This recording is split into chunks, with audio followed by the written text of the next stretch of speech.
គេហៅភូមិអីបានជាចែកចាយស្រីស្រីមើលមកដាក់ខ្ញុំប្លែកប្លែកអូឬក៏ខ្ញុំនេះស្អាតពេកបានជាមើលមកប្លែកប្លែកចម្លែកឲ្យគ្រប់តែគ្នា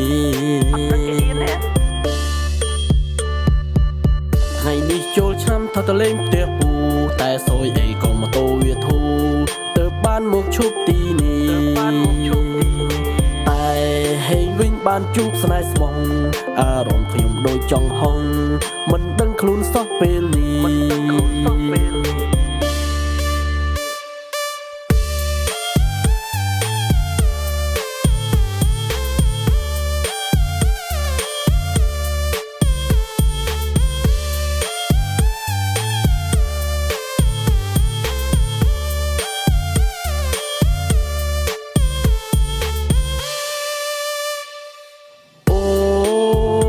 ចិត្តខ្លួនឯងដូចរឿងកំ ប្លែងបីកងជួបស្នេហ៍អូចិត្តខ្លួនឯងដូចរឿងកំ ប្លែងបីកងជួបស្នេហ៍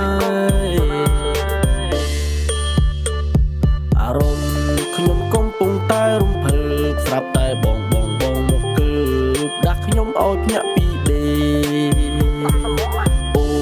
មិញនឹងយល់សពមួយភ្លេតបានឃើញស្រីម្នាក់ស្អាតពេកចង់ដេកទៅវិញម្ដងទៀត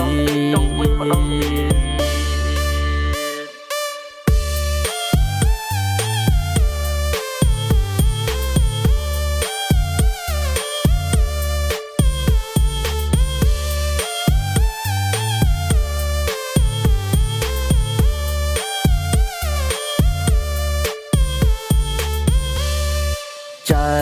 ភូមិនេះគេហៅភូមិអីបានជាចែកចាយស្រីស្រីមើលមកដាក់ខ្ញុំប្លែកប្លែកអូ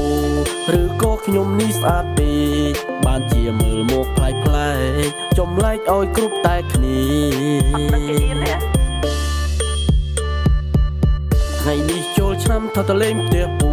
តែសយអីក៏ម៉ូតូវាធូរទៅបានមកឈប់ទីនេះតែហេងវិញបានជួបស្នេហ៍ស្មងអារម្មណ៍ខ្ញុំដូចចង់ហុងមិនដឹងខ្លួនសោះពេលនេះ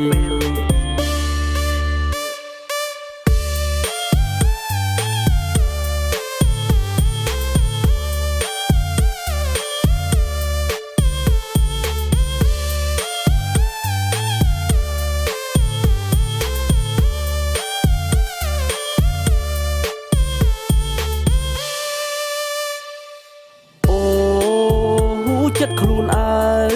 ងដូចរឿងកំ ប្លែងបីកងជួបស្នេហ៍អូចិត្តខ្លួនឯងដូចរឿងកំ ប្លែងបីកងជួបស្នេហ៍អារម្មណ៍ខ្ញុំកំពុងតែរំភើបស្រាប់តែបងមកគឺដាក់ខ្ញុំឲ្យភ្ញាក់ពីដេ